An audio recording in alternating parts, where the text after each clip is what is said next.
आज की इस क्लास में सभी भक्तों का स्वागत है। अभी हम कीर्तन से स्टार्ट करेंगे।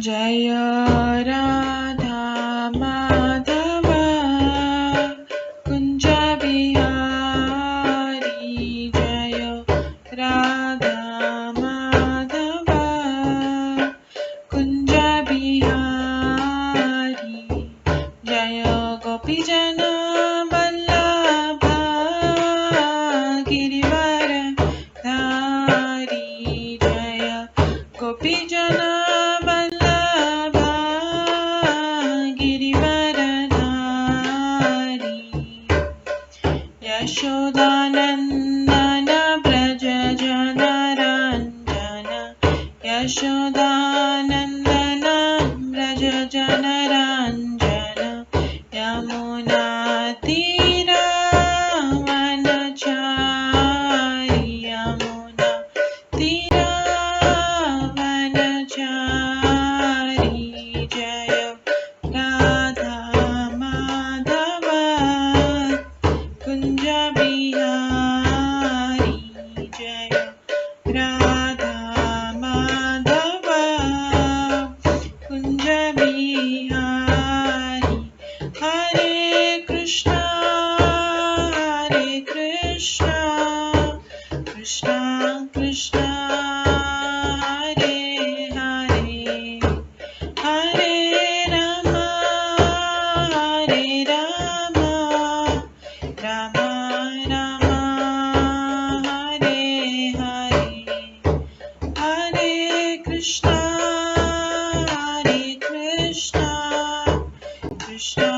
कृष्णा कृष्णा हरे हरे, हरे राम राम राम हरे हरे, हरे कृष्णा कृष्णा कृष्णा हरे हरे, हरे राम राम राम हरे हरे, हरे कृष्णा कृष्णा कृष्णा हरे हरे, हरे राम राम राम हरे हरे, हरे कृष्णा कृष्णा कृष्णा हरे हरे, हरे राम राम राम हरे हरे, हरे कृष्णा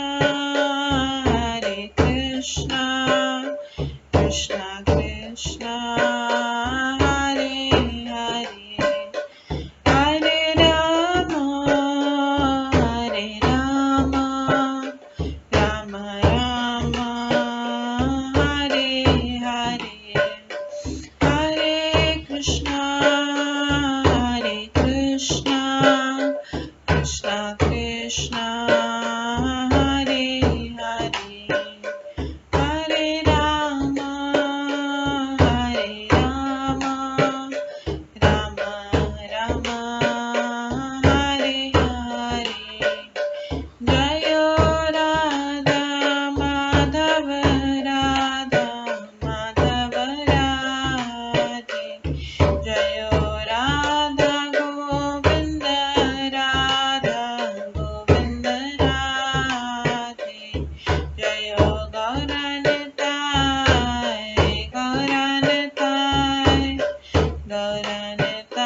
जय गौरनिताय, जय जय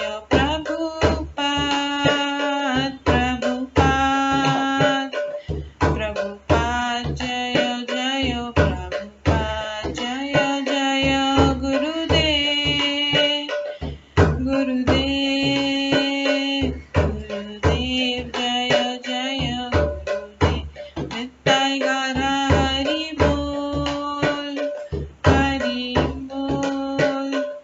हरि बोल निताय गौर हरि बोल। गौर प्रेमानंदे हरि हरि बोल। हरे कृष्णा। आज की इस क्लास में सभी भक्तों का स्वागत है। अभी मंगलाचरण से स्टार्ट करेंगे।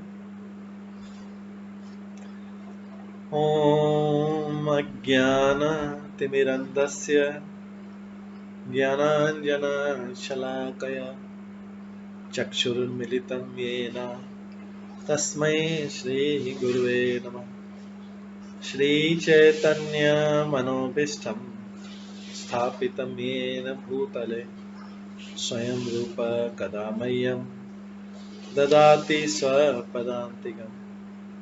वन्देऽहं श्रीगुरो श्रीयुतपदकमलं श्रीगुरुं वैष्णवांश्च श्रीरूपं साग्रजातं सहगण रघुनाथान्वितं तं सजीवं साद्वैतं सावधूतं परिजनसहितं कृष्णचैतन्यदेवं श्रीराधाकृष्णपादान् सहगण ललिता श्रीविशाखान्वितांश्च नमो विष्णुपदाय कृष्णपृष्ठाय भूतले श्रीमते भक्तिवेदांत स्वामिन्निति नामिने। नमस्ते सरस्वती देवे गौरवाणी प्रचारिणे निर्विशेष शून्यवादी पाश्चात्य देशतारिणे वाञ्छाकल्पतरुभ्यश्च कृपा सिन्धुभ्येव च पतितानां पावनेभ्यो वैष्णवेभ्यो नमो नमः। जय श्री कृष्ण चैतन्य प्रभु नित्यानंद श्री अद्वैत गदाधर शिवासादि गौर भक्तवृंद। हरे कृष्णा कृष्णा कृष्णा हरे हरे, हरे राम राम राम हरे हरे। ओम नमो भगवते वासुदेवाय। ओम नमो भगवते वासुदेवाय। ओम नमो भगवते वासुदेवाय। नारायणं नमस्कृत्य नरं चैव नरोत्तमं देवीं सरस्वतीं व्यासं ततो जयमुदीरयेत्। नष्टप्रायेषु भद्रेषु नित्यं भागवत सेवया भगवते उत्तम श्लोके भक्तिर्भवति नैष्ठिकी। कृष्णाय वासुदेवाय देवकी नंदनाय च नन्दगोपकुमाराय गोविन्दाय नमो नमः। सर्ववेदान्तसारमे श्रीभागवतम् इष्यते तद्रसामृतात् नान्यत्र स्याद्रति क्वचित्।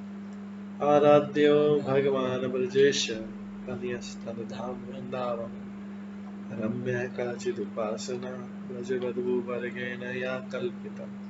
श्रीमद्भागवतं प्रमाणम् अमलं प्रेम कुमार्थमः श्रीचैतन्य महाप्रभुमतम् इदं तत्रादरो न परम्।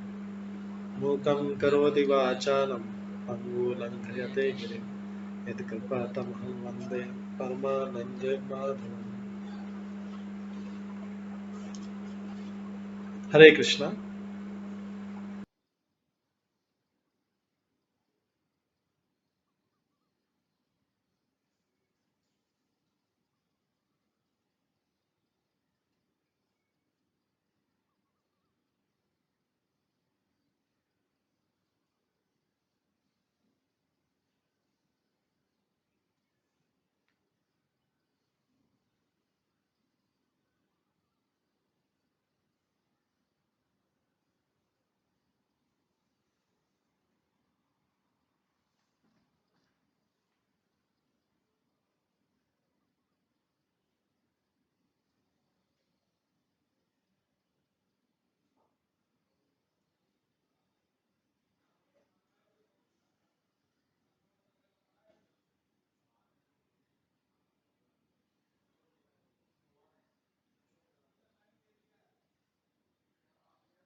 हरे कृष्णा। आज की इस क्लास में सभी भक्तों का स्वागत है। कल हम श्रवण कर रहे थे श्रीमद् भागवतम के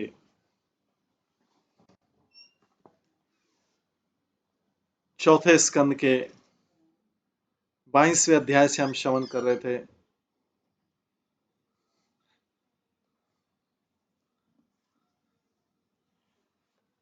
चारों कुमारों से पृथु महाराज की भेंट।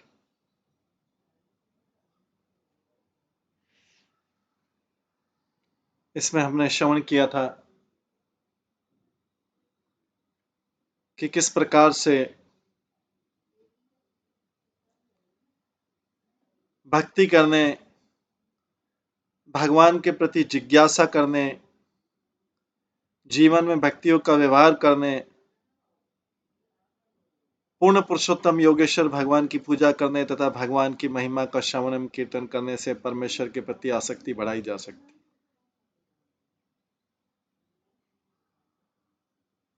ये सारे कार्य अपने आप में परम पवित्र हैं।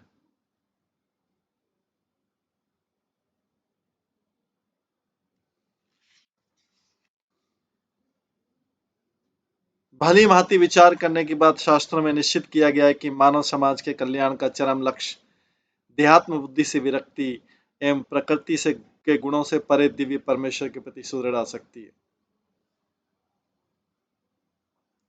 सनत कुमार, ये चारों कुमार जो पृथु महाराज से भेंट कर रहे हैं, सनत कुमार ये बोलते हैं, राजन, भगवान के चरण कमलों के गुणानुवाद के प्रति आपका झुकाव, आपका पहले से झुकाव है। ऐसी आसक्ति दुर्लभ होती है, किंतु एक बार भगवान में अविचल श्रद्धा हो जाने पर यह अंतस्थल की समस्त काम वासनाओं को स्वतः ही ढो डालती।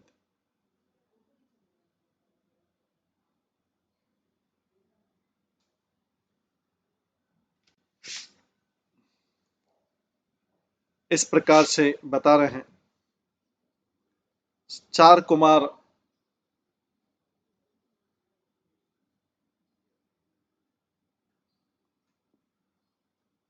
आगे, चार कुमार पृथु महाराज से भेंट करके उनको ये उपदेश दे रहे हैं। उसमें से मुख्यतः सनत कुमार कह रहे हैं। सनत कुमार आगे कहते हैं, ऐसे लोगों की संगति न करके जो केवल इंद्रिय तृप्ति एवं धन उपार्जन के फेर में रहते हैं, मनुष्य को आध्यात्मिक जीवन में उन्नति करनी चाहिए। उसे न केवल ऐसे लोगों से दूर रहना चाहिए, वरन जो उनका संग करते हैं उनसे भी बचना चाहिए। तो ऐसे लोगों की संगति न करके केवल जो केवल इंद्रिय तृप्ति धन उपार्जन में रहते हैं, उनकी संगति करने वालों की भी संगति नहीं करनी चाहिए और मनुष्य को आध्यात्मिक जीवन में उन्नति करनी चाहिए। मनुष्य को अपना जीवन इस प्रकार ढालना चाहिए जिसमें उसे भगवान हरि की महिमा का अमृत पान किए बिना चैन न मिले, और इस प्रकार इंद्रिय भोग से विरक्ति होने पर मनुष्य उन्नति कर सकता है। ये जो हम कल श्रवण करते हैं, सनत कुमार जो है राजा पृथु को उपदेश दे रहे हैं। इसी उपदेश में कल हमने श्रवण किया था कि इस भौतिक जगत में हर एक व्यक्ति धन तथा इंद्रिय तृप्ति में रुचि रखता है। उसका एकमात्र उद्देश्य अधिक से अधिक धन अर्जित करके उसे इंद्रिय की तुष्टि में व्यय करना रहता है। सुखदेव गोस्वामी ने जो भागवत में भौतिकतावादी पुरुषों के लक्षण बताए हैं इस प्रकार है, निद्रया ही अते नक्तम व्यवायेन च वयावय दिवाचार्थे हया राजन कटुम्बे भरणेन वा। भौतिकतावादी पुरुषों का अनूठा उदाहरण है। रात्रि में 6 घंटे या उससे अधिक सोकर या काम क्रीड़ा में व्यस्त रहकर समय गंवाते हैं, या तो उनका रात का व्यापार है। प्रातःकाल वे कार्य ऑफिस में या दुकान में धन कमाने जाते हैं। ज्यों ही उनके हाथ में कुछ धन आता है, वे अपने बच्चों तथा अन्यों के लिए वस्तु खरीदने में लग जाते हैं। ऐसे लोग जीवन के महत्व को, ईश्वर क्या है, जीवात्मा क्या है और ईश्वर से क्या उनका संबंध आदि आती बातें समझने की परवाह भी नहीं करते हैं। हालत यहाँ तक की बिगड़ चुकी है कि जो लोग धार्मिक कहलाते हैं वे इस समय इंद्रिय तृप्ति में लगे हुए हैं। इस कलयुग में अन्य युगों की अपेक्षा भौतिकतावादी पुरुषों की संख्या बढ़कर किसी भी अन्य युग से अधिक हो चुकी है। अतः जो लोग भगवान के धाम को वापस जाना चाहते हैं, उन्होंने केवल सिद्ध पुरुषों की सेवा करनी चाहिए अपितु उन्हें ऐसे भौतिकतावादी पुरुषों का साथ छोड़ देना चाहिए जिनका एकमात्र उद्देश्य धन कमाना और धन को इंद्रिय तृप्ति में व्यय करना।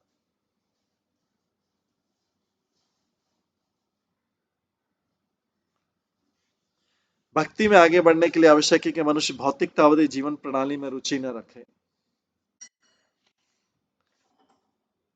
जिन विषयों में भक्तों की रुचि होती है, अभक्तों की उसमें रुचि नहीं होती। उनमें अभक्त लोग कोई रुचि नहीं रखते हैं। तो भक्तों की रुचि और अभक्तों की रुचि दोनों एक दूसरे के विपरीत है। मात्र भौतिकतावादी पुरुषों का निषेध या संगति का बहिष्कार करने से काम नहीं चलेगा। खाली अभक्तों का बहिष्कार कर दिया। कभी कभी देखा गया कि आध्यात्मिक उन्नति की इच्छा वाले लोग भौतिक समाज का परित्याग करके निर्जन स्थान में चले जाते हैं, जैसा कि योगियों के लिए बताया गया है। किंतु इससे भी मनुष्य की आध्यात्मिक उन्नति नहीं होती, क्योंकि ऐसे ही योगी भी भ्रष्ट हो जाते हैं। जहां तक ज्ञानियों का प्रश्न में भी भगवान के चरण कमलों की शरण न कर के नीचे गिरते हैं। बिना भक्ति में निरत हुए वे आध्यात्मिक स्थिति में नहीं रह सकता। कोई भी व्यक्ति चाहे भौतिकतावादी लोगों का संग भी छोड़ दे, लेकिन वो जब तक उसमें रत नहीं रहेगा भक्ति में, तब तक वो उसके गिरने के चांस है। बिना भक्ति में रहते हुए आध्यात्मिक स्थिति में नहीं रहते। और भक्ति का प्रारंभ भी भगवान की महिमा के श्रवण से होता है। इस श्लोक में स्तुति की गई, बिना हरे गुण पीयूष पानात, मनुष्य को चाहिए कि भगवान की महिमा का अमृत पिए, और इसका अर्थ है कि सदैव भगवान की महिमा का श्रवण तथा कीर्तन करता है। आध्यात्मिक जीवन में अग्रसर होने की मुख्य विधि यही है।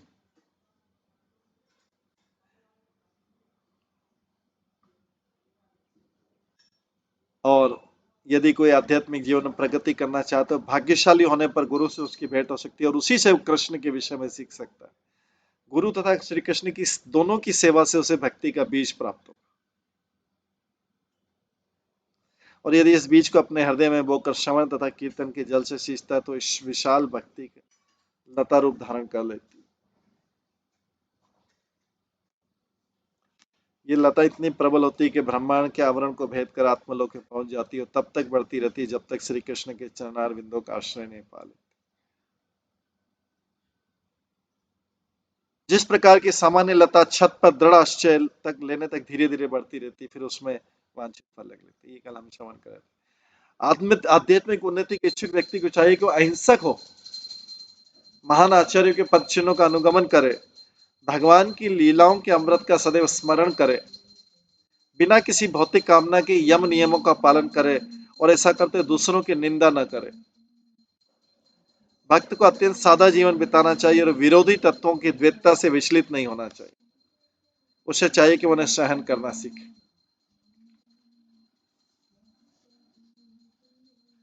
इस प्रकार से ये हमने अभी तक जो श्रवण किया था सनत कुमार के उपदेश राजा पृथ्वी।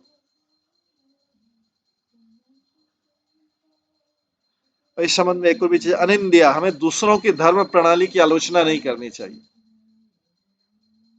हमें दूसरों के धर्म प्रणाली की आलोचना नहीं करनी चाहिए। विभिन्न प्रकार की धर्म प्रणाली विभिन्न गुणों के अंतर्गत कार्यशील है, क्योंकि अलग अलग प्रणाली अलग अलग गुणों के अंदर आ रही। कई पूजाएं तमोगुण में है क्योंकि व्यक्ति तमोगुण है, कई पूजाएं रजोगुण में है क्योंकि व्यक्ति रजोगुण में है, कई पूजाएं सतोगुण में है क्योंकि व्यक्ति सतोगुण में है, और कई पूजाएं शुद्ध सतोगुण में है, जैसे भागवत गीता भागवतम, क्योंकि व्यक्ति ये सतोगुणों वाले शुद्ध सतोगुण वाले व्यक्ति। तो हर गुण के अनुसार अलग अलग पूजाएं हैं। जो जो जिस गुण है वो उनकी तरफ आकर्षित होते हैं।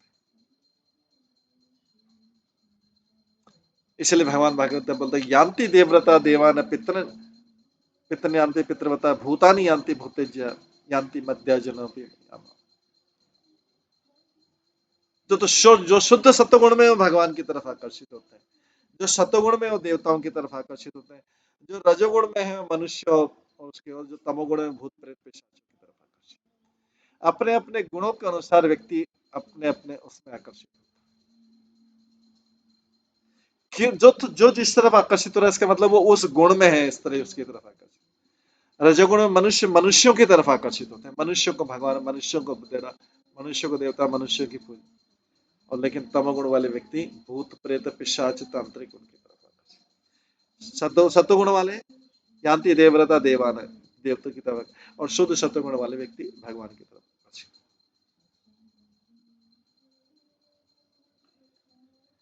तो जो रजो तथा तमोगुण के अंतर्गत कार्यशील हैं, वे सत्वगुण पद पर चलने वाले धर्म के समान परिपूर्ण नहीं हो सकते। जो रजोगुण सत्वगुण, वो सत्वगुण वाले, शुद्ध सत्वगुण वाले पे नहीं चलते। भागवत गीता में सभी वस्तुओं को 3 वर्ग में रखा गया, अतः धर्मों को भी उसी तरह श्रेणियां दी गई। जब लोग रजो तथा तमोगुण के अधीन होंगे तो उनकी धर्म पद्धति भी उसी के अंतर होगी। भक्त इन पद्धति को आलोचना करके अपने अनुयायियों को अपने सिद्धांतों में दृढ़ रहने के लिए प्रोत्साहित करता है। जो भक्त होता है भगवान का, वो बोलता है आप अपना दृढ़ रखो, उधर उधर मत ध्यान दो, क्योंकि जो जो जिस जिस गुण में वैसा वैसा धर्म कर रहा है, कोई निराकार मान रहा है, कोई कैसा मान रहा है, कोई कैसा मान रहा है, उसके अनुसार अपने गुण कर। लेकिन भक्तों को, अनुयायियों को अपने सिद्धांतों में दृढ़ रखने के लिए प्रोत्साहित करता है, जिससे वे क्रमशः सात्विक धर्म के पद को प्राप्त कर सके। कम से केवल आलोचना करने में से भक्त का मन विचलित हो जाता है, और इस तरह भक्त को हर परिस्थिति में सहनशील रहना चाहिए, क्योंकि कई विरोधी परिस्थिति भी रहेंगे हमारे जीवन में। बहुत सारी विरोधी परिस्थिति रहेगी, लेकिन भक्त को सहनशील होना चाहिए। और भक्ति की अन्य विशेषता है निरीहया, अर्थात सादा जीवन। निरीह का अर्थ है सरल अथवा विनीत। भक्त को न तो तड़क भड़क से रहना चाहिए, न ही भौतिकतावादी पुरुषों का अनुकरण करना चाहिए। उनको इमिटेट करने की जरूरत नहीं। भक्त के लिए सादा जीवन, उच्च विचार, संस्तुत है, उसे उतना ही स्वीकार करना चाहिए जिससे शरीर स्वस्थ रहकर भक्ति कर सके। आवश्यकता से अधिक न तो खाए और न सोए। वो जिंदा रहने के लिए भोजन करे, न कि भोजन करने के लिए जिंदा रहे। वो प्रतिदिन 6-7 घंटे सोए, यही भक्तों के लिए नियम जिनका पालन होना चाहिए। जब तक शरीर है तब तक भौतिक जीवन के 3 ताप सताते रहेंगे, हम उनसे बच नहीं सकते। हमें कभी कभी नवदीक्षित भक्तों के पत्र प्राप्त होते हैं जिन्हें कि श्री कृष्ण भक्ति करते रहे, हमें भी पूछते हैं बीमार क्यों पड़ते हैं। उन्हें श्लोक से शिक्षा ग्रहण करनी चाहिए कि उन्हें सहिष्णु द्वंद्व तितिक्षा, इसको सहन करना पड़ेगा। संसार द्वैतपूर्ण है, ड्युअलिटी है संसार में। मनुष्य को यह नहीं सोचना चाहिए कि चूंकि बीमार हो गया है अतः वो कृष्ण भावना हमारे से नीचे गिर गया है, भ्रष्ट हो गया।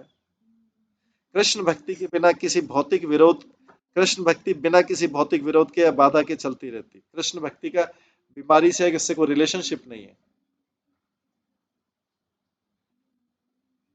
कृष्ण भक्ति बिना किसी भौतिक विरोध के बाधा की चलती रहनी चाहिए। भौतिक विरोध आएगा, भौतिक बाधाएं आएंगी। अतः श्री कृष्ण ने भगवत गीता में कहा ताम स्थितिक्ष भारत, अर्जुन तुम सारी अड़चनों को सहो, भौतिक विरोधों को, भौतिक अड़चनों को, बीमारी को सहो, तुम कृष्ण भक्ति के कार्य में स्थित तम स्थितिक्ष। इस प्रकार से ये कल हमने सब श्रवण किया था। आज इसी के आगे हम श्रवण करेंगे 25वें श्लोक से। हरे मोहस्तस परकर्णपुरा गुणाभिधानेन व्रजम्भमाण्या भक्त्याय संग शता सती अनात्मनि सदा सत्तनात्मनि स्यात् निर्गुणे ब्रह्मणि चंद्रसारथि। भक्त को चाहिए कि भगवान के दिव्य गुणों के निरंतर श्रवण द्वारा, हर बार श्रवण श्रवण श्रवण, इसलिए क्या श्रवण श्रवण श्रवण, तो भक्त को चाहिए कि भगवान के दिव्य गुणों के श्रवण, निरंतर श्रवण द्वारा भक्ति अनुशीलन में उत्तरोत्तर वृद्धि करे, धीरे धीरे वृद्धि करे, उत्तरोत्तर एक के बाद एक ऊपर चढ़ते जाए। लीलाएं भक्त के कानों के आभूषण के सदस्य, जो भगवान के गुणों गुणा का अनुवाद है, गुणानुवाद है भगवान के, वो भक्त के कान के आभूषण। अगर भक्त के कान वो नहीं सुनते तो वो आभूषण रहित, चाहे उसने बाकी कितने भी आभूषण पहन रखे। भक्ति करने तथा भौतिक गुणों को पार करने से मनुष्य सहज ही आध्यात्म में भगवान में स्थिर हो सकता है। तो ये सनत कुमार जो है पृथु महाराज को बता रहे हैं। तो तात्पर्य बोलते हैं इस श्लोक का विशेष उल्लेख श्रवण द्वारा भक्ति की पुष्टि हेतु किया गया।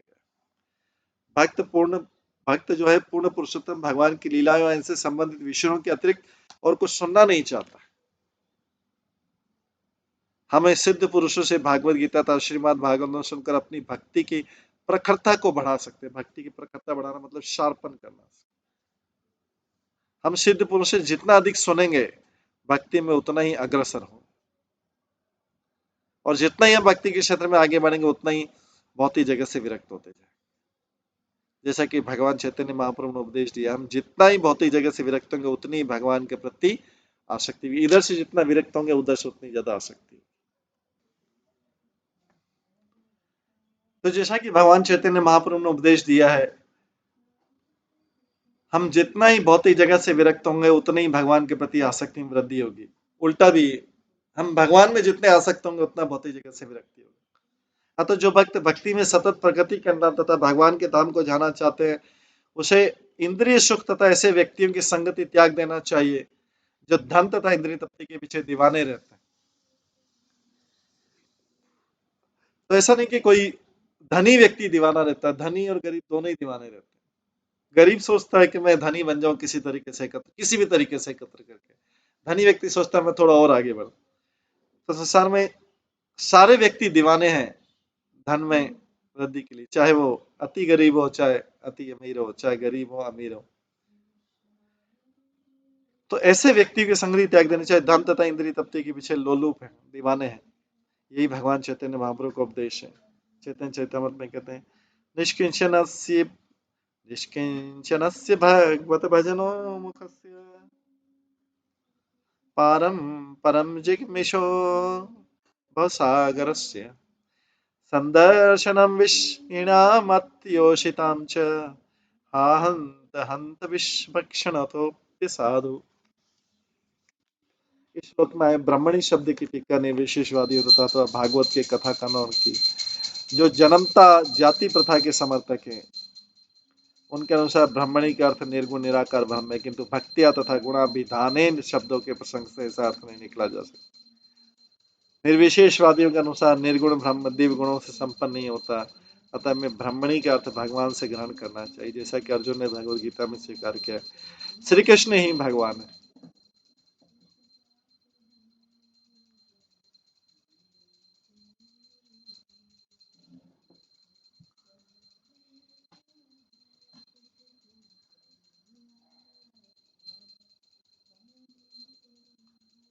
ब्रह्म परमात्मा तथा भगवान इन सबको ब्रह्म माना जा सकता है। ब्रह्मेति परमात्मेति भगवानेति शब्द देख, किंतु जहाँ भक्ति शब्द का प्रसंग आए, ज्ञान ने दिवगुण स्मरण को लेके, वो तो भगवान का देवता के निर्गुण ब्रह्म का नहीं।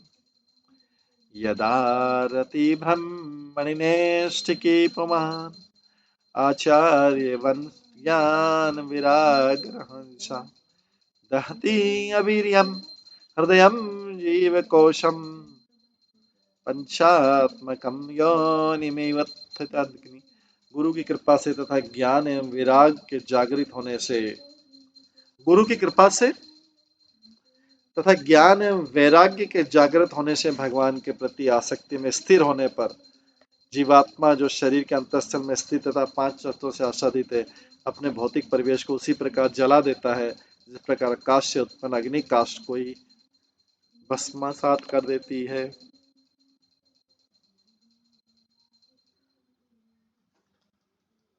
तो गुरु की कृपा से और ज्ञान एवं वैराग्य के जागृत होने से भगवान के प्रति आसक्ति में स्थिर हो जाने पर जीवात्मा जो शरीर के अंतस्थल में स्थित तथा पांच तत्वों से आच्छादित है, अपने भौतिक परिवेश को उसी प्रकार जला देता है जिस प्रकार आकाश से उत्पन्न अग्नि काष्ठ को ही भस्मसात कर देता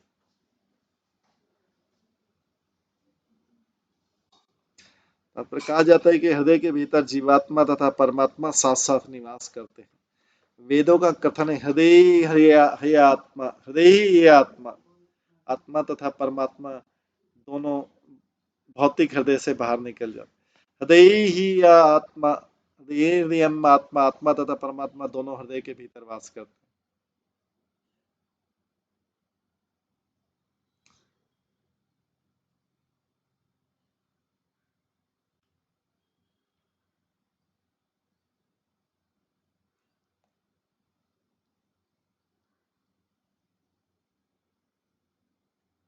हृदय ही आत्मा, यम आत्मा, आत्मा तथा परमात्मा दोनों हृदय के भीतर वास करते हैं। जीवात्मा को उद्धार तब होता है जब वो भौतिक हृदयों से बाहर निकल जाता है। आत्मा हृदय को स्वच्छ करके आध्यात्मिक बना देता है।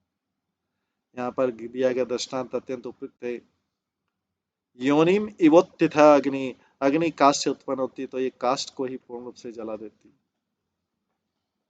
इसी प्रकार जब कोई जीवात्मा भगवान के प्रति आसक्ति बढ़ा देता है तो समझना चाहिए कि अग्नि के तुल्य है। प्रज्वलित अग्नि ताप तथा प्रकाश से दृष्टिगोचर होती है। इस प्रकार जब हृदय के भीतर जीवात्मा पूर्ण आध्यात्मिक ज्ञान से प्रकाशित एवं संसार से विरक्त हो जाता है तो अपने पंच तत्वों के आवरण को जला देता है और 5 प्रकार की आसक्तियों जैसे अविद्या, अहंकार, आसक्ति, ईर्ष्या तथा भौतिक चेतना में तल्लीनता से मुक्त।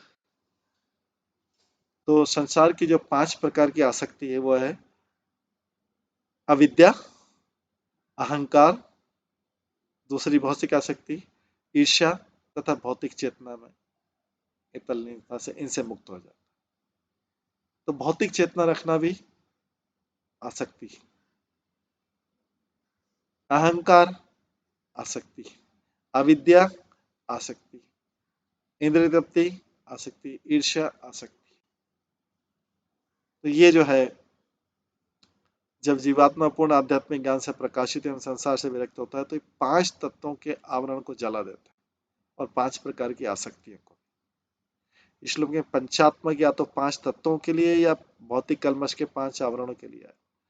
जब ये सब ज्ञान तथा वैराग्य की अग्नि से भस्म हो जाते तो मनुष्य भगवान की भक्ति में स्थिर हो जाता। जब तक व्यक्ति मनुष्य प्रामाणिक गुरु की शरण में नहीं जाता और उसके उपदेश के अनुसार कृष्ण के प्रति आसक्ति नहीं बढ़ाता तब तक जीवात्मा हृदय के इन 5 आवरणों से हटाया नहीं जा सकता। जीवात्मा हृदय में केंद्रित है और हृदय से निकालने करते उसका उद्धार। जीवात्मा हृदय में केंद्रित है, उसको हृदय से निकालने का अर्थ है उसका उद्धार।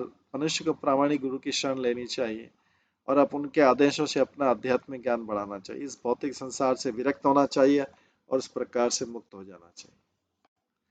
अतः सिद्ध भक्त भौतिक शरीर के भीतर नहीं रहता है, वो तो अपने आध्यात्मिक शरीर के भीतर वैसे ही रहता है जैसे नारियल के कवर के अंदर उसकी गिरी रहती। नारियल के जो नारियल सूख जाता है उसको बजाएंगे तो उसके अंदर गिरी अलग होगी और नारियल अलग होगी। जब गीला रहता तो नारियल का गिरी जो है छिलके से चिपका रहता, उसको चाकू से निकालना पड़ता है बहुत कष्ट से। लेकिन जब नारियल सूख जाता है मतलब ज्ञान और वैराग्य हो गया तो वो बजने लगता है। तो नारियल की गिरी नारियल से अलग होगी क्योंकि नारियल तो छिलका है, बाहरी आवरण है, उसको तो फेंक दिया जाएगा, अंदर तो गिरी है काम की। उसी प्रकार से सिद्ध भक्त जब है भौतिक शरीर के भीतर नहीं रहता, वो तो केवल आध्यात्मिक शरीर में रहता है। भौतिक शरीर का आवरण लेके उसके अंदर नारियल की गिरी जैसा रहता है, अलग रहता है, जिसको खोपरा बोलते हैं। अतः शुद्ध भक्त का शरीर चिन्मय शरीर कहलाता है, आध्यात्मिक शरीर। दूसरे शब्द में भक्त का जो शुद्ध भक्त का सारा भौतिक कार्यकलाप वास्तव में आध्यात्मिक होता है। ऐसा बाहरी रूप से लगता है कि वो भी खाता पीता सोता ये करता है ऐसा। भक्त का शरीर भौतिक कार्यकलापों को करता हुआ दिखाई देता है लेकिन वो वास्तव में भौतिक नहीं। फलस्वरूप भक्त सदैव मुक्त रहता है भौतिक कार्यकलाप दिखाते हुए भी। ब्रह्म हुआय भूआय कल्पते, जैसा कि भगवत गीता में पुष्टि की इसकी पुष्टिशील रूप गोस्वामी ने भी इस प्रकार की। मुक्त व्यक्ति का कैसा लक्षण? यहाँ यस्य हरिर्दास्ये कर्मणा, यहाँ यस्य हरिर्दास्ये कर्मणा मनसा गिरा निखिलास्व अपि अवस्थासु जीवन मुक्त समुच्यते। जो मन, वाणी तथा कर्म से, मन मनसा वाचा कर्मणा, मन से वाणी से कर्म से भगवान की सेवा में पूर्णतः लगा रहता है, वो चाहे जिस भी स्थिति में रहे अपने शरीर के भीतर रहते हुए भी मुक्त रहे।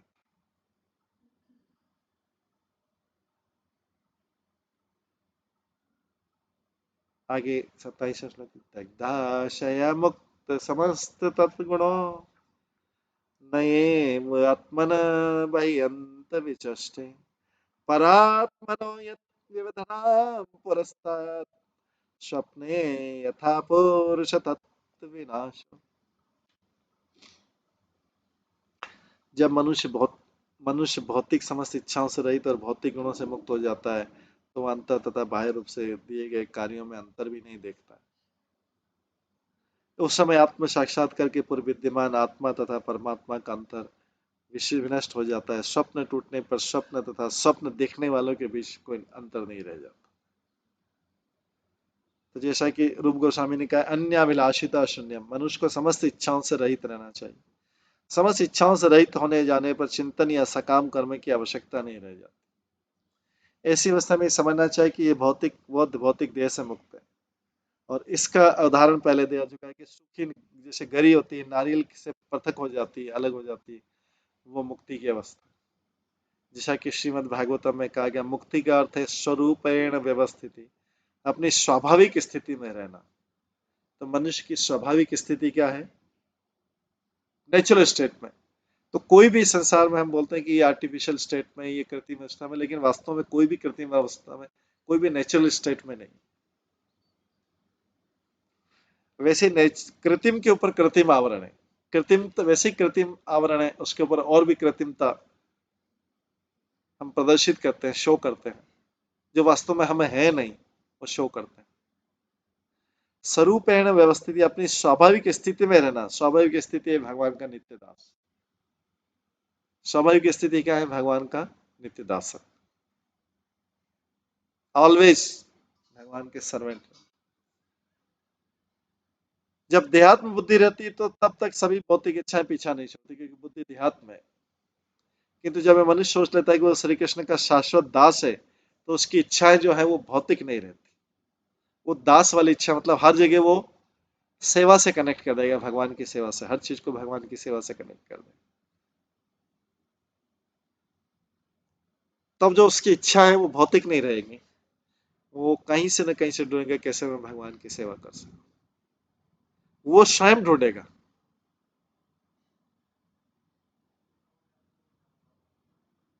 कि कैसे मैं भगवान की सेवा करूं, डायरेक्टली इनडायरेक्टली। भक्त इसी चेतना से कार्य करता है कि कहां कहां से मुझे सेवा करने का मौका मिले, और भौतिकतावादी सोचेगा कहां मैं सेवा से दूर रहूं, कैसे अवॉइड करूं। दूसरे शब्दों में, जब शरीर से संबंधित भौतिक इच्छा समाप्त हो जाती है तो मनुष्य वास्तव में मुक्त हो जाता है, और वो सोच लेता है कि वो दास है, तो उसकी कोई भी इच्छा भौतिक इच्छा नहीं कहलाएगी। मुक्त हो जाने पर मनुष्य अपने व्यक्तिगत इंद्रिय तृप्ति के लिए कुछ भी नहीं करता है।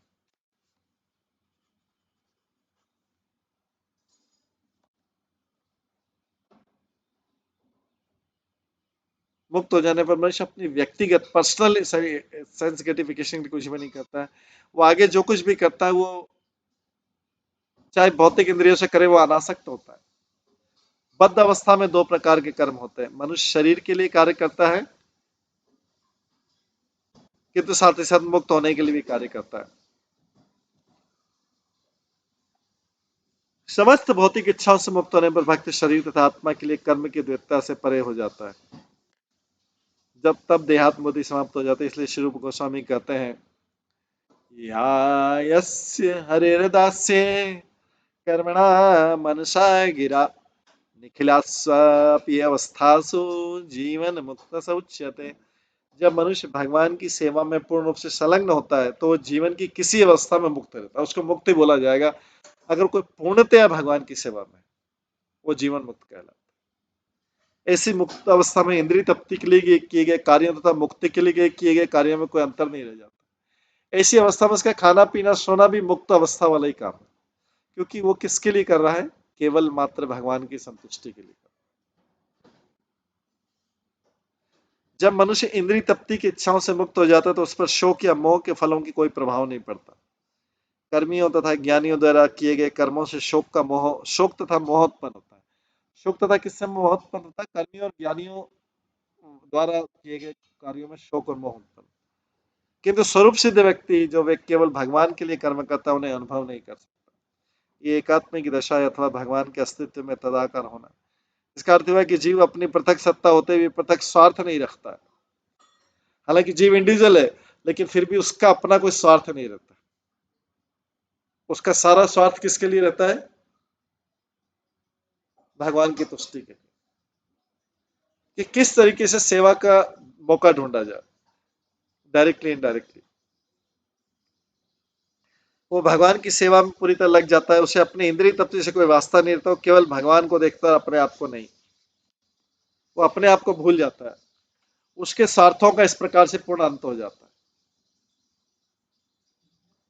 उसके स्वार्थों का पूर्ण अंत हो जाता है।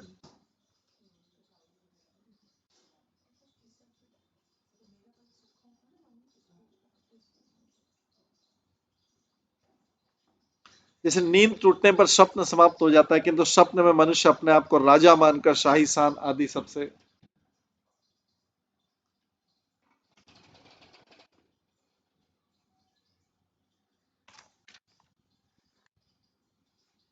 इसी प्रकार मुक्त पुरुष जानता है कि वे परमेश्वर का अंश रूप है और उन्हीं की इच्छा के अनुसार सारे कार्य करता है। इस तरह वो उनके तथा उनके अपने बीच कोई अंतर नहीं देखता, यद्यपि दोनों की सत्ताएं पृथक पृथक रहती।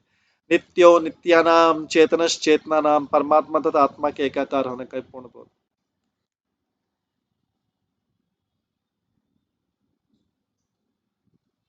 आत्मनानाम इंद्रियार्थम च परम यत उभयोऽपि सति आशये उपादो वे पुमान् पश्यति नन्यदा।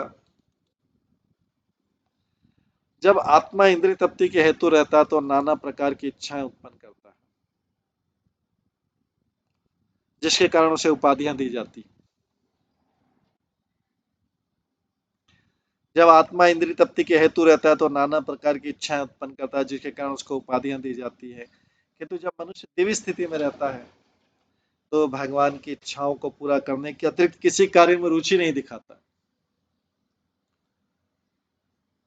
जब आत्मा इंद्रिय तृप्ति के हेतु रहता है तो नाना प्रकार की इच्छाएं उत्पन्न करता है, जिसके कारण उसे उपाधियां मिलती है। किंतु जब मनुष्य दिव्य स्थिति में रहता है तो भगवान की इच्छाओं को पूरा करने के अतिरिक्त और किसी कार्य में उसको कोई रुचि नहीं आती, कोई इंटरेस्ट नहीं आता।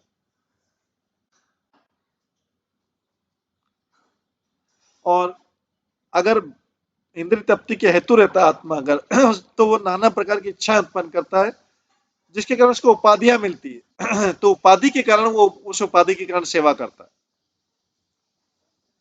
तो एक सेवा होती है उपाधि के कारण, कि मेरा ये रिश्ता लगता है, ये मेरा रिश्ता, ये उपाधियों के कारण सेवा, वो वास्तविक में इंद्रिय तृप्ति है। लेकिन जब मनुष्य दिव्य स्थिति में रहता है तो भगवान की इच्छा पूरी करने के लिए और अतिरिक्त और किसी कार्य में रुचि नहीं दिखाता। तो तात्पर्य भौतिक इच्छाओं से आच्छादित होने के कारण आत्मा को विशेष प्रकार की देह उपाधियों से ढका हुआ माना जाता है, क्योंकि उसमें भौतिक इच्छाएं, इसलिए उसमें अलग अलग प्रकार के संबंध है, उसके उपाधियां हैं, क्योंकि उसके अंदर भौतिक इच्छाएं हैं।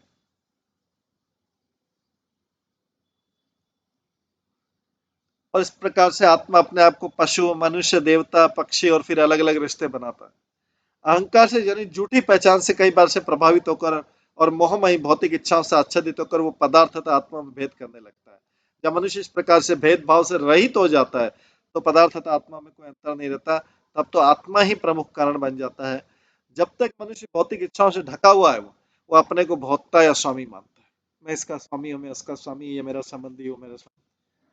इस प्रकार जब वो इंद्रिय तृप्ति के लिए कार्य करता है, भौतिक पीड़ा सुख तथा दुख से प्रभावित होता है। किंतु जब मनुष्य जीवन के इस बोध से मुक्त हो जाता है तो फिर उपाधियों से प्रभावित नहीं होता और वो प्रत्येक वस्तु को परमेश्वर के परिप्रेक्ष्य में आध्यात्मिक मानता है। परमेश्वर के रिलेशन में ही मेरा संबंध आध्यात्मिक है। श्री रूप गोस्वामी लिखते हैं भक्ति रसामी सिंधु में, अनासक्ति विषयानंद यथार्थम पुंजतः निर्बंध कृष्ण संबंधे युक्तम वैराग्य मुच्यते। मुक्त पुरुष न तो इंद्रिय तृप्ति से, न ही किसी अन्य भौतिक पदार्थ से लगाव होता है उसको। वह समझ जाता है कि प्रत्येक वस्तु भगवान से संबंधित है और इसलिए प्रत्येक वस्तु का उपयोग भगवान की सेवा में किया जाना चाहिए। पहले तो किसी भी वस्तु का त्याग नहीं करता, उसके लिए किसी भी वस्तु को त्यागने का प्रश्न नहीं उठता, क्योंकि परमहंस जानता है कि किस प्रकार प्रत्येक वस्तु को भगवान की सेवा में लगाया जाए।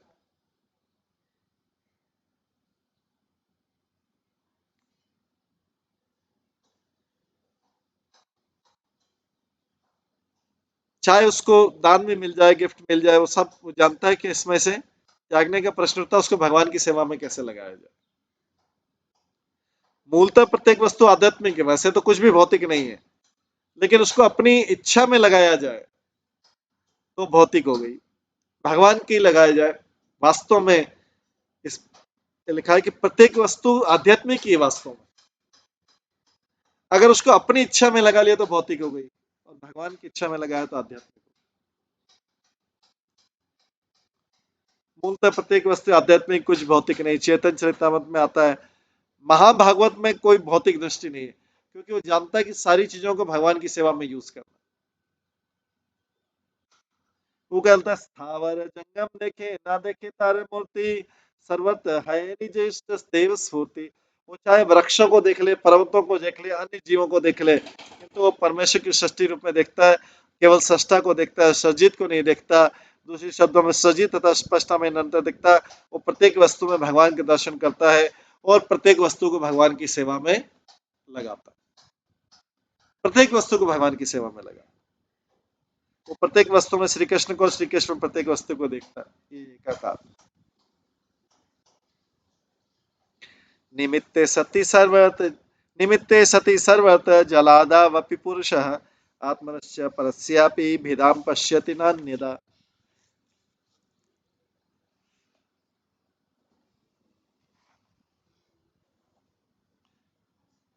विभि- विभिन्न निमित्त कारणों के फलस्वरूप ही विभिन्न निमित्त कारणों के फलस्वरूप ही मनुष्य अपने तथा दूसरों में अंतर देखता है।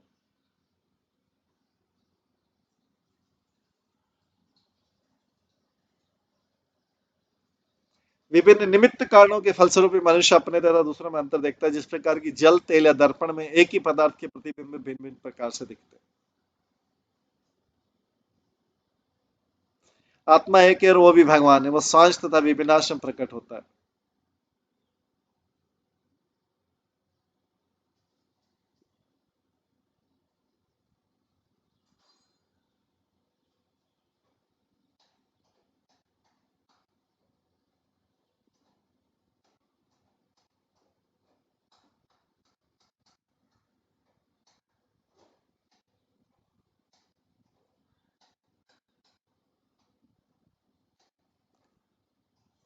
भगवान के विभिन्न अवतार सांश हैं, और इस प्रकार परमेश्वर की विभिन्न शक्तियां, इन शक्तियों के विभिन्न विस्तार हैं। इस प्रकार विभिन्न कारणों से एक ही तत्व भगवान के विभिन्न विस्तार है। यही असली ज्ञान है।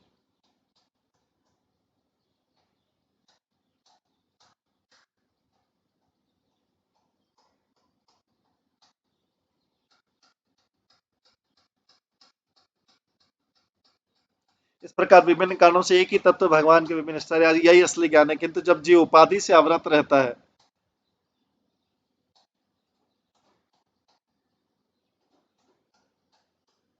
तो उसे वैसे ही अंतर जान पड़ता है, जैसे जल, तेल या दर्पण में देखने पर प्रतिबिंब में अंतर जान पड़ता है। जब कोई वस्तु जल से प्रतिबिंबित होती है, चल प्रतीत होती है, किंतु जब बर्फ से प्रतिबिंबित होती है तो स्थिर लगती है। तेल से प्रतिबिंबित होने पर वही धुंधली जान पड़ती है। वस्तु एक है, किंतु विभिन्न अवस्थाओं में भिन्न प्राप्त होती है।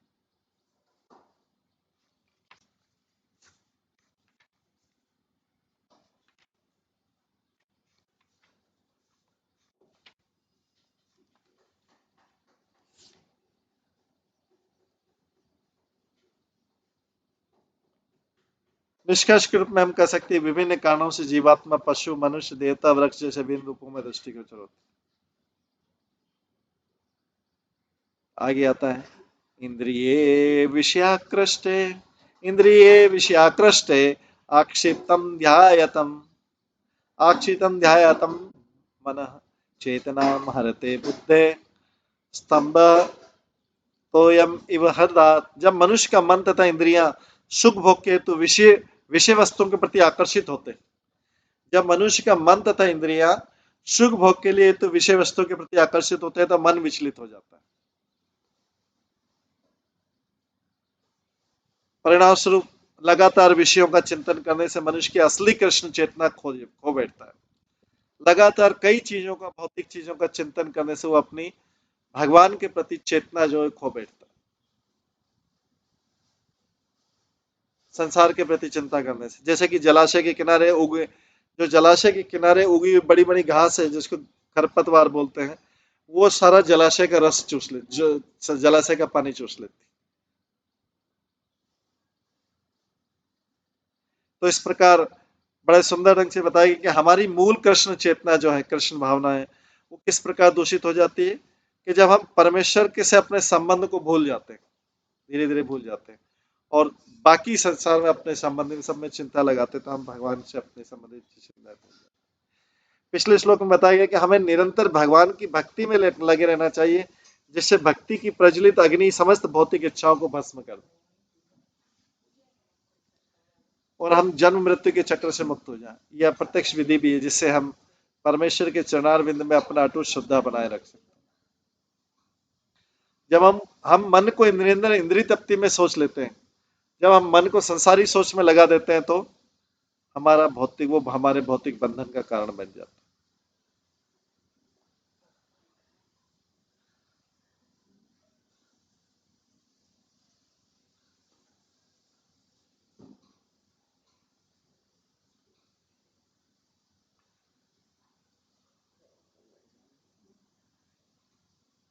यदि हमारा मन इंद्रिय तृप्ति के विषयों से पूरित रहेगा, तो हम कृष्ण भक्त करने की चाह रखकर भी सतत अभ्यास के कारण इंद्रिय तृप्ति के विषय को नहीं भूल सकते। यदि कोई संन्यास आश्रम भी ग्रहण कर ले, किंतु मन वश में न कर पाए, तो वो भी सदैव इंद्रिय तृप्ति, परिवार, समाज, घर इत्यादि के बारे में सोचता रहेगा, चाहे वो संन्यास भी ले ले, अगर उसका मन भगवान में नहीं लगा है। भले ही हिमालय जंगल में क्यों न चले जाए, यदि उसका मन इंद्रिय तृप्ति की वस्तुओं में रमा है, तो वो उसकी बुद्धि प्रभावित होगी और उसके कृष्ण में, भगवान में रुचि धीरे धीरे खत्म होती जाएगी। जैसे एक विशाल जलाशय है, उसके पास कई बार बड़ी बड़ी कुश घास उगती है, तो कुछ घास उगी मतलब भौतिक इच्छाओं के समान है। तो कुछ घास क्या करेगी, कुछ घास उगने से किसी काम तो नहीं आएगी, वो आसपास लगी तो जलाशय का नीचे से जमीन से सारा जल वही सोख लेगी और वो बड़ी हो जाएगी, कुछ घास किसी काम की नहीं। उसी प्रकार से जो भौतिक इच्छाएं हैं, ये ही अगर बहुत ज्यादा बढ़ती जाएंगी, तो ये पूरे मन को सूखा कर देंगे। मन तो पानी नहीं बचेगा, मतलब जैसे जलाशय में पाए, ऐसे मन भगवान में लगेगा नहीं, क्योंकि इन भौतिक इच्छाओं ने सारे के सारा मन का रस ले लिया, और तो भगवान के लिए रस बचा नहीं मन। अतः जब भौतिक इच्छाएं बढ़ती जाती, तो चेतना का स्वच्छ जल सूख जाता है। अतः कुश को, घास को पहले ही काट देना चाहिए, समूल नष्ट कर देना चाहिए। तो तालाब के किनारे कुछ घास, क्योंकि तालाब सूख जाएगा उस घास को लेने से, और घास किसी काम की नहीं रहेगी। अतः जब भौतिक इच्छाएं बढ़ जाती, तो चेतना का जल भी सूख जाता है, तो भगवान में मन नहीं लगेगा, फिर बहुत सारी भौतिक इच्छाएं होगी। तो इसलिए चैतन्य महाप्रभु कहते हैं कि यदि धान के खेत में खरपतवार को उगने दिया जाए, खरपतवार जो उसको गाजर घास भी बोलते हैं, जो फालतू रहती है, उसको उगने दिया जाए, तो सारा जो उर्वरक है और जल है वो सूख लेगा, फसल उगेगी नहीं, फसल को पानी नहीं मिलेगा। इसलिए पहले किसान जो होता है, आसपास की घास को काट देता है, जैसे फसल को पूरा पानी मिले, जो पानी डाल रहा है फसल को पानी मिले, आसपास की घास को काट देता है, वो फालतू घास रहती है, नहीं तो वही सारा के सारा पानी खींच लेगी। उसी प्रकार से जो भौतिक इच्छाएं हैं, इंद्रिय भोग की इच्छा इस जगत में हमारे पतन का कारण है। वो इच्छाएं अगर बहुत ज्यादा होती है और उसको बढ़ने दिया जाए, उसमें तो सारा पानी वही ले लेगी, सारा जल प्रेम रस वही ले लेगी, और भगवान के लिए कुछ बचेगा नहीं। इस जगत में हम तीन प्रकार के तापों, जैसे जन्म, मृत्यु, जरा तथा रोग के, तीन प्रकार के तापों, और साथ में जन्म, मृत्यु, जरा और व्याधि, जन्म मृत्यु रोग और बुढ़ापा, ये चार तो इसके शिकार होते हैं। किंतु यदि हम अपनी इच्छाओं को भगवान की दिव्य प्रेमा भक्ति की ओर मोड़ दें, हमारी सारी इच्छाओं को भगवान की ओर मोड़ दें, तो हमारी इच्छाएं पवित्र हो जाती। हम इच्छाओं को मार नहीं सकते हैं, किंतु हम उसको भगवान के सेवा में लगा सकते हैं। जैसे किसी को लालच है बहुत ज्यादा, अगर लोभ है, तो उसको लोभ को भगवान की सेवा में लोभ कर दे, तो वो लोभ फिर लोभ नहीं रह जाएगा। उसको भगवान, बहुत लोभ है तो भगवान की सेवा का लोभ कर ले, सेवा करना।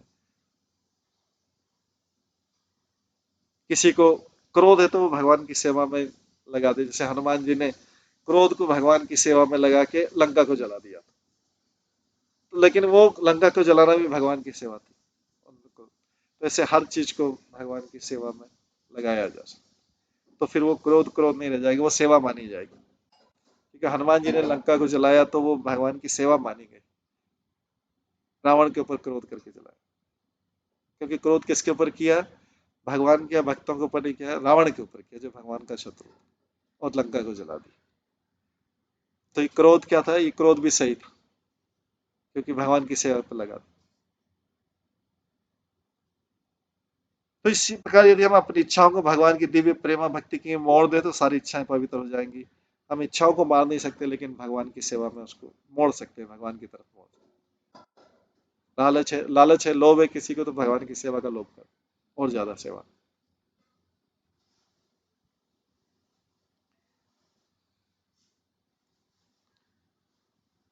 तो यदि हम अपने को निरंतर किसी विशेष राष्ट्र, समाज या परिवार के सदस्य के रूप में मानकर अगर उसका चिंतन करते रहेंगे तो हम ज्यादा उलझ जाएंगे। भगवान की चिंता की बजाय पारिवारिक बंधन का, घर का, समाज का करते रहेंगे तो हम ज्यादा बंधन में फंसते जाएंगे। लेकिन जितना भगवान की चिंता करेंगे उतना हम बंधन से मुक्त होते जाएंगे, क्योंकि भगवान की तरफ सोचना मुक्ति का कारण है, उससे मुक्ति मिलती है। भगवान के उल्टा सोचना, परिवार, समाज, देश, इसके बारे में सोचना बंधन का कारण। देश के लिए सोचना भी बंधन का कारण है, क्योंकि वापिस उस देश में आना पड़ेगा, फिर मुक्ति तो नहीं मिलेगी, वापिस उस देश में आना पड़ेगा। समाज का सोचना ही बंधन का कारण, क्योंकि फिर उस समाज में जन्म लेना पड़ेगा, मुक्ति तो नहीं। परिवार का ही सोचना है, फिर उस परिवार में जन्म लेना पड़ेगा, उससे भी मुक्ति नहीं मिलेगी। जब भगवान के बारे में सोचेंगे तो जाके मुक्ति मिलेगी, क्योंकि भगवान सब मुक्ति का कारण। यदि हमारी इच्छाएं भगवान की सेवा में लग जाए तो हमारी इच्छाएं भी पवित्र हो जाएगी, ऐसी इच्छा को रख सकते हैं।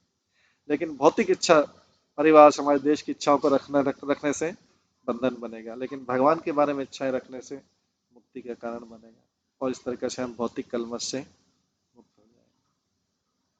इस प्रकार से जो है यहाँ पे सनत कुमार, जो 4 कुमार हैं, पृथु महाराज को उपदेश दे रहे हैं। ये भागवतम का उपदेश है।